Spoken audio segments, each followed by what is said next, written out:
las últimas palabras que pronuncia una persona antes de morir. Sin duda ninguna tienen una trascendencia, tienen una importancia.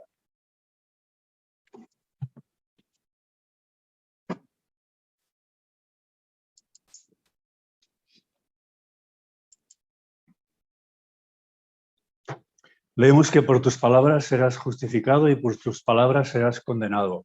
¿Por qué esa importancia tan grande de las palabras? ¿Por qué puede ser que tenga tanta trascendencia el asunto de las palabras? Si alguno no ofende en palabra, este es varón perfecto, capaz también de refrenar todo el cuerpo. Las palabras son importantes porque las palabras de la abundancia del corazón habla la boca. Y las palabras son expresión de lo que está en nuestro corazón. Y lo que hay en nuestro corazón es lo que determina nuestro destino y lo que determina la felicidad de las personas que nos rodean.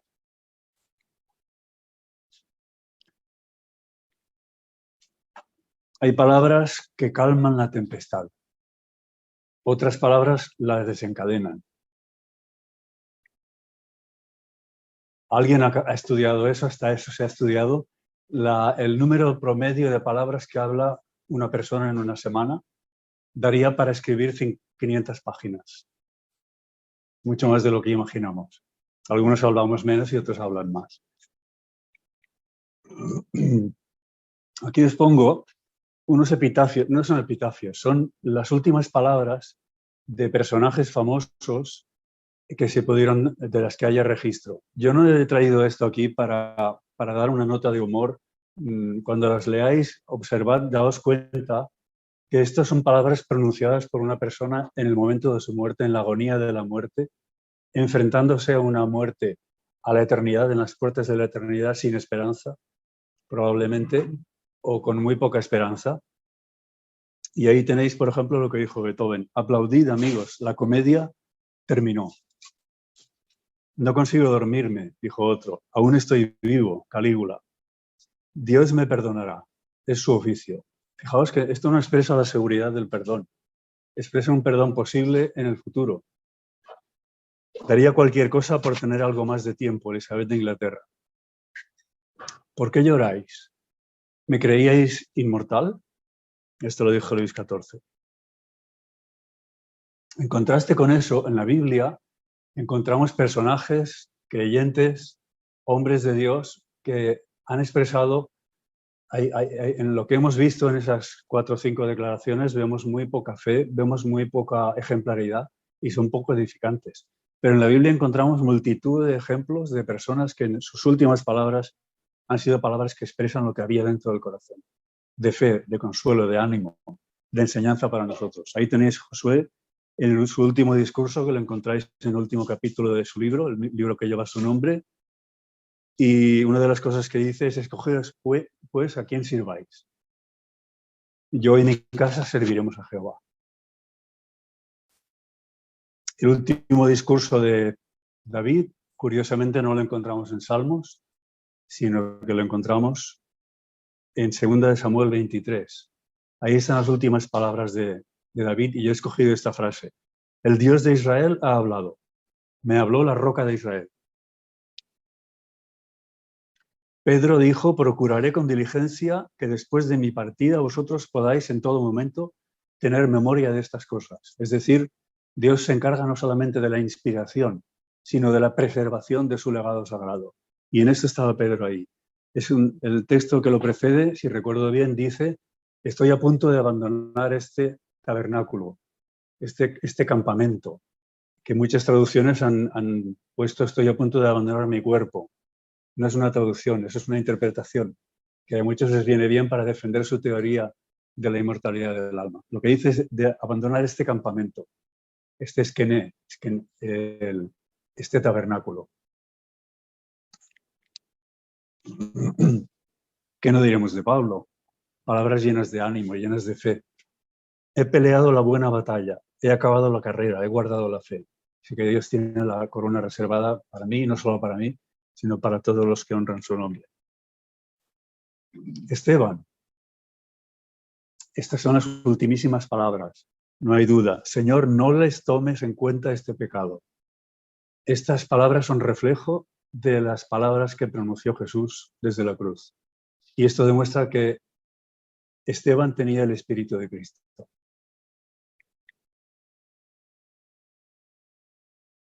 Si son importantes las palabras de un ser humano, las de cualquiera de nosotros, especialmente las de un ser humano en el momento de su muerte, ¿qué importancia no tendrán las palabras del propio Jesús justamente antes de morir? Vamos hoy a prestar atención a las 7 palabras, 7 frases que Cristo pronunció antes de su muerte. Todas ellas están pronunciadas desde la cruz, desde el Calvario. Y le pedimos a Dios que Él nos hable a través de su Hijo desde el Calvario. La primera la acabáis de ver. La segunda es: mujer, he aquí tu hijo, y a Juan, he aquí tu madre. La tercera: de cierto te digo hoy, estarás conmigo en el paraíso. Palabras dichas al ladrón que se arrepintió. La cuarta: Dios mío, ¿por qué me has abandonado? Lama, lama, sabactani, en arameo. La quinta: sed tengo. La sexta: consumado es, o hecho es. Y la séptima: Padre, en tus manos encomiendo mi espíritu. Y vamos ahora a prestar atención más pormenorizada a cada una de estas frases o palabras. Padre, perdónalos porque no saben lo que hacen. Aparentemente eran los romanos quienes estaban crucificando a Jesús. Pero sabemos que el autor intelectual de aquel asesinato no eran los romanos, eran el brazo ejecutor, era el brazo civil que estaba obedeciendo al brazo religioso. Eran los judíos. Pero lo cierto es que... Me parece que he tocado demasiadas teclas. Lo cierto es que la causa de la muerte de Cristo no fue el tormento físico de la cruz, sino que fue la carga del pecado. Eso quiere decir que ni fueron los romanos ni fueron los judíos quienes causaron la muerte de Cristo. Y vamos a ver quiénes fueron. Veremos aquí en el deseado, su alma, el alma de Jesús, agonizaba bajo la carga de los pecados del mundo. No fue el lanzazo, no fue el padecimiento de la cruz lo que causó la muerte de Jesús. Murió por quebrantamiento del corazón. Su corazón fue quebrantado por la angustia mental. Fue muerto por el pecado del mundo. ¿Qué os parece? ¿Estaban vuestros pecados y los míos ahí, en la causa de la muerte de Cristo? Así es que no fueron los romanos, no fueron los judíos, sino que encontramos otro autor intelectual, el principal, de la muerte de Cristo. En esa oración de Cristo por sus enemigos, perdónalos porque no saben lo que hacen, esa oración de Cristo por sus enemigos abarcaba al mundo, pero no solo al mundo de entonces, abarcaba a todo pecador que hubiera vivido desde el principio del mundo o fuese a vivir hasta el fin del tiempo. Sobre todos, sobre vosotros, sobre cada uno de vosotros, sobre mí, sobre todo recae la culpabilidad de la crucifixión del Hijo de Dios. A todos se ofrece libremente, gratuitamente perdón. Y leemos en Testimonios para los Ministros: a menos que individualmente nos arrepintamos ante Dios de la transgresión de su ley y ejerzamos fe en nuestro Señor Jesucristo, a quien el mundo ha rechazado, a menos que nos arrepintamos, estaremos bajo la plena condenación merecida por aquellos que eligieron a Barrabás en lugar de Jesús. Es decir, que de alguna forma los romanos y los judíos eran nuestros subrogados, eran nuestros delegados para hacer lo que nosotros hemos hecho con Jesús con nuestros pecados. El mundo entero está acusado hoy, no el mundo de entonces, sino el mundo de hoy también, está acusado hoy del rechazo y asesinato deliberados del Hijo de Dios.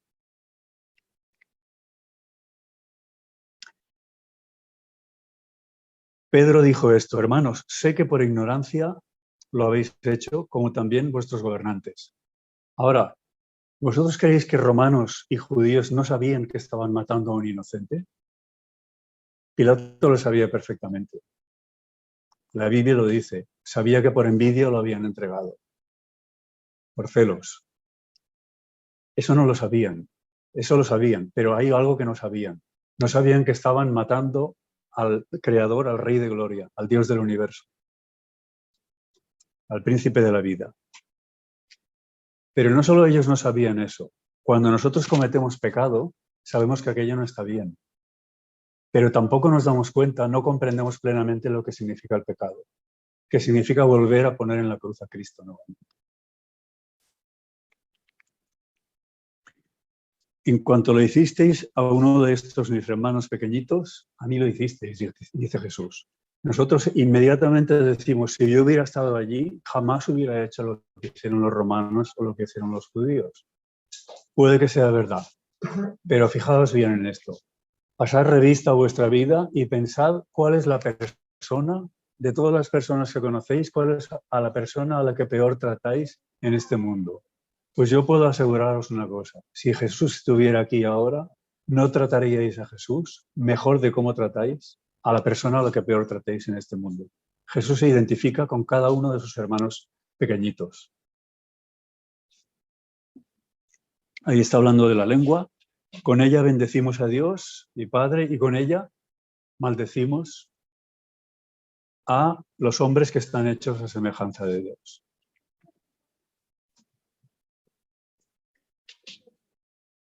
Jesús mismo dijo esto, oísteis que fue dicho, amarás a tu prójimo y odiarás a tu enemigo. Si leéis en Éxodo 20 está la ley, en Éxodo 21 una de las cosas que dice es ojo por ojo y diente por diente. Amarás a tu prójimo y odiarás a tu enemigo. Eso es el viejo pacto. Pero yo os digo, amad a vuestros enemigos, bendecid a los que os maldicen, haced bien a los que os odian y orad por los que os ultrajan y os persiguen. Si estamos viviendo bajo el viejo pacto, encontraremos muy difícil, de hecho imposible, amar a nuestros enemigos. Pero en el nuevo pacto, observad que no hay maldiciones, solo hay bendiciones. El viejo pacto dice, si haces todo esto que es lo bueno, tendrás la vida, pero si haces todo lo contrario, tendrás la muerte. Hay bendiciones y hay maldiciones. En el nuevo pacto solo hay bendiciones, pero podemos rechazarlas.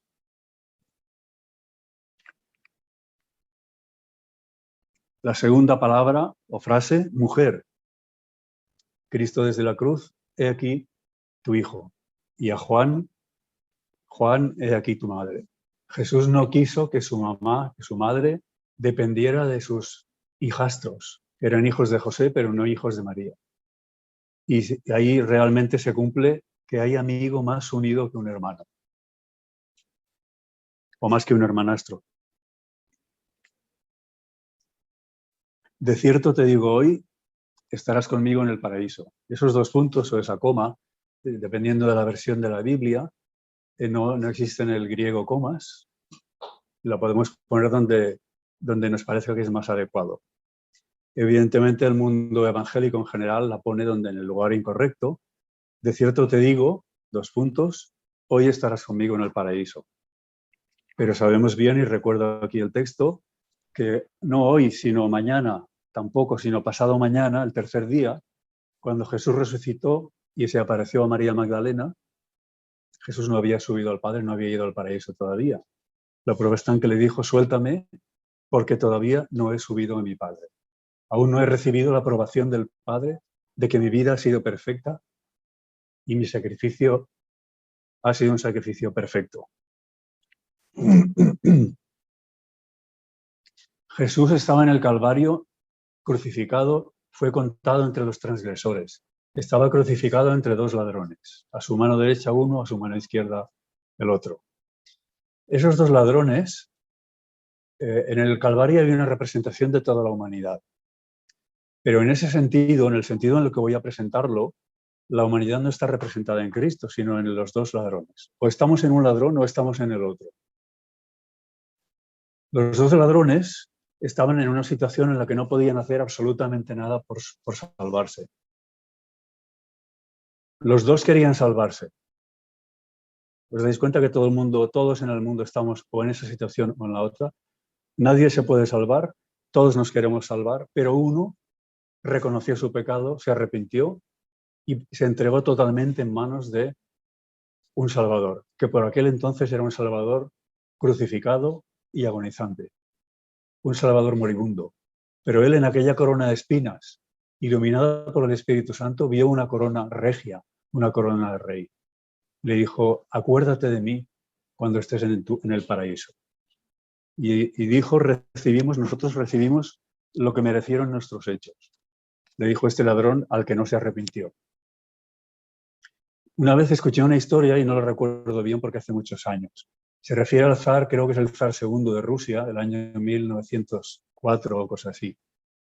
Este zar una vez visitó una prisión y este zar tenía fama de ser bondadoso, una persona afable, misericordioso, bondadoso, bueno. Y el carcelero, el jefe de la cárcel, les dijo a los presos, va a venir, va a haceros un discurso y seguramente va a interesarse por vuestro caso, por el caso de cada uno de vosotros. Sed educados y tened en cuenta que él tiene la capacidad de tener clemencia y de indultaros incluso si llegara el caso.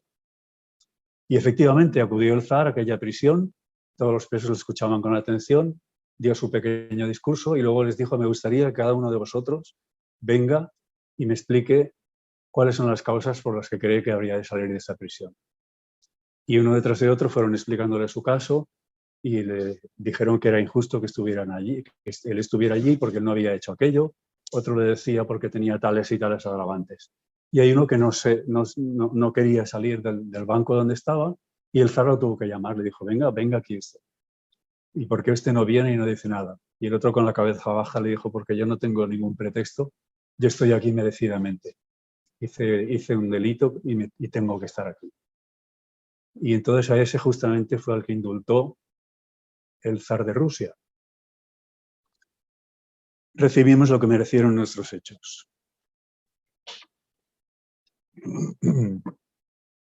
Satanás pudo clavar las manos de Cristo en la cruz, pero no pudo impedir que salvaran.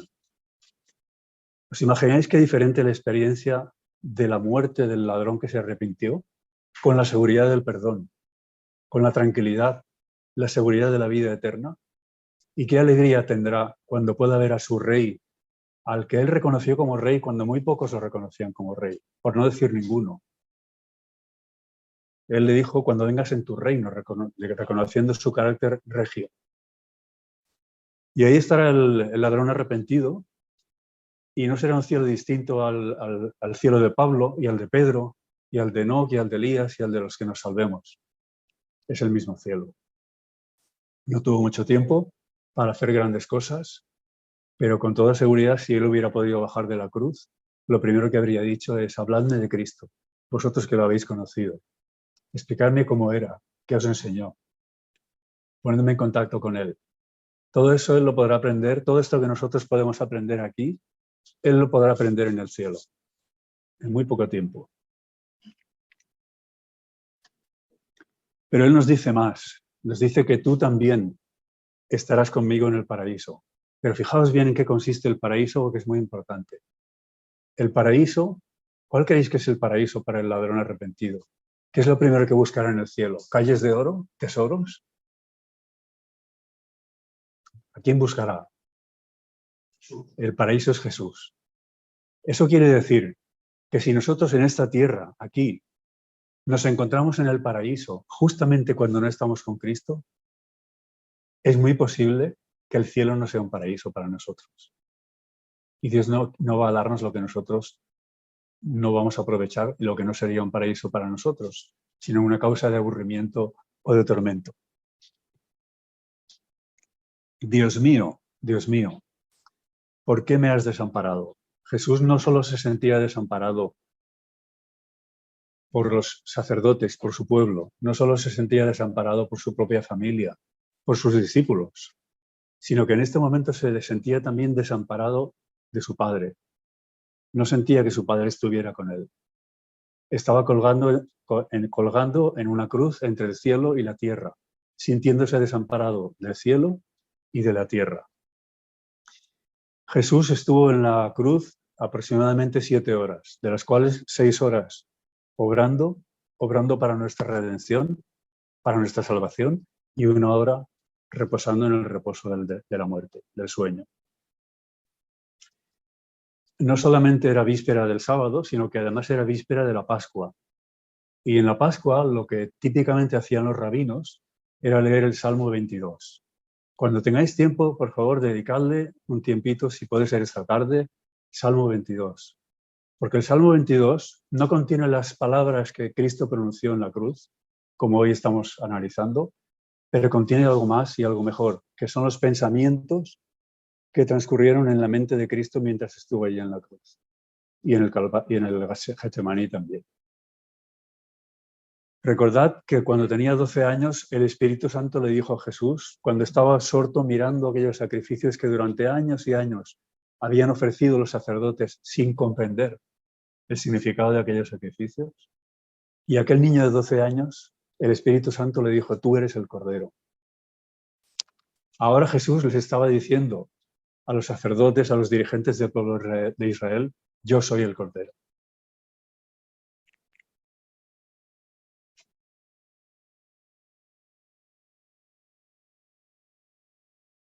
Tengo sed. La sed angustiosa de la agonía, la sed de la muerte. El primer milagro de Jesús, desde la cruz, Jesús nos dio su sangre, que es su vida, que es una vida eterna. El primer milagro que hizo Jesús fue darnos a todos en abundancia el zumo puro de la vid.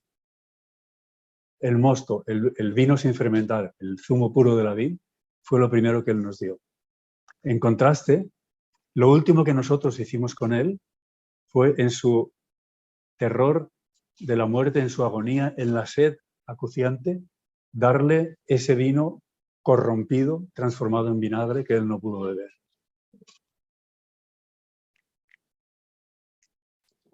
Consumado es, hecho es.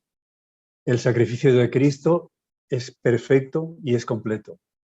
La roca no tiene que ser golpeada 2 veces. Ahora basta con hablarle a la roca. El tesoro está allí, a disposición de todos. Cancelada la deuda del pecado, están cumplidas las condiciones del pacto eterno. Y está asegurada la derrota de Satanás cuando Cristo clama, consumado es.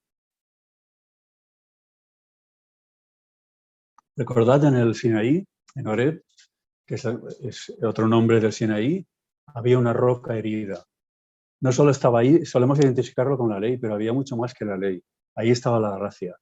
Ahí tenéis al Cristo, la roca, según leíamos en 1 Corintios 10, era la roca que los seguía, la cual era Cristo. Cristo estaba ahí. De ahí manó el torrente de aguas de vida. Y ahí siguen manando hasta el punto de que en Apocalipsis 22, en el último libro de la Biblia, 2 versículos antes del último, dice, el que tiene sed, venga. El que quiera, tome del agua de la vida gratuitamente. Padre, en tus manos encomiendo mi espíritu. Estas fueron las ultimísimas palabras de Jesús en la cruz.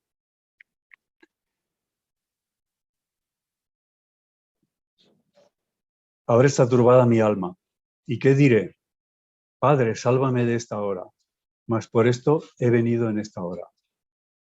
La muerte de Cristo no fue un accidente, no fue un hecho accidental en el plan de la salvación, sino que forma parte del plan de la salvación. En este mundo todo bebé que nace ha nacido con un destino, y es el destino de vivir. Dios lo ha predestinado para vida eterna. Pero hay un solo bebé que ha nacido en este mundo con otro destino distinto, que es el destino de morir. Y este es el bebé Jesús, para que nosotros tengamos vida eterna.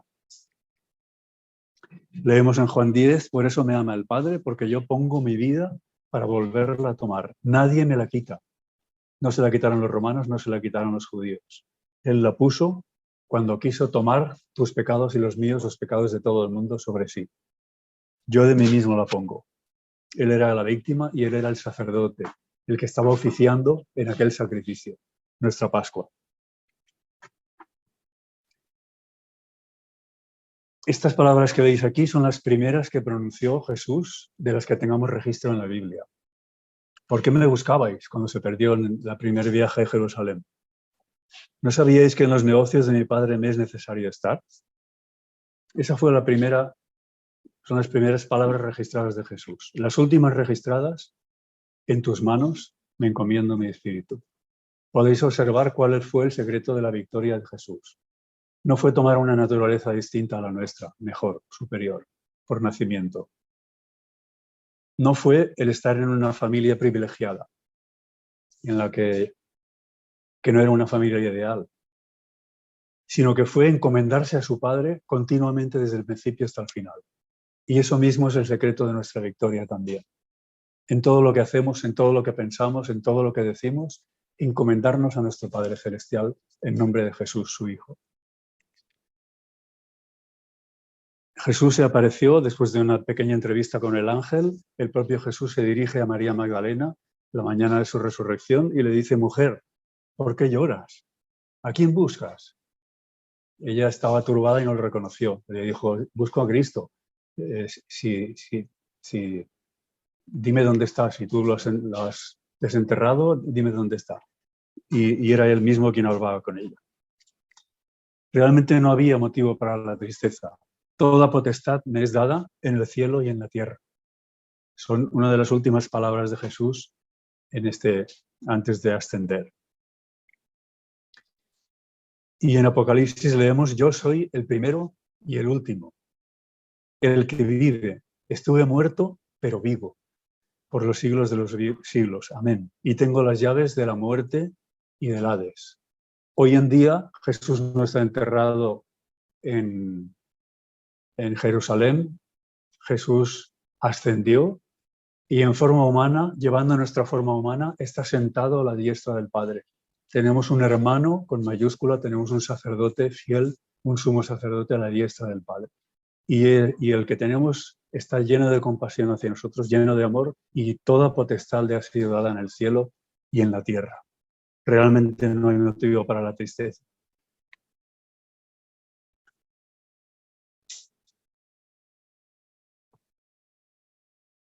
Jesús está en el cielo, dice: yo habito en la altura y la santidad. Pero no solo habita arriba en la altura y la santidad, sino que habito también con el quebrantado y humilde de espíritu. Cristo, que está en el cielo a la diestra del Padre, quiere estar en tu corazón, quiere estar en el mío, quiere habitar en cada uno de nosotros. Y la última palabra la tenemos nosotros. Cerca está de ti la palabra, dijo Pablo, escribió Pablo, en tu boca y en tu corazón.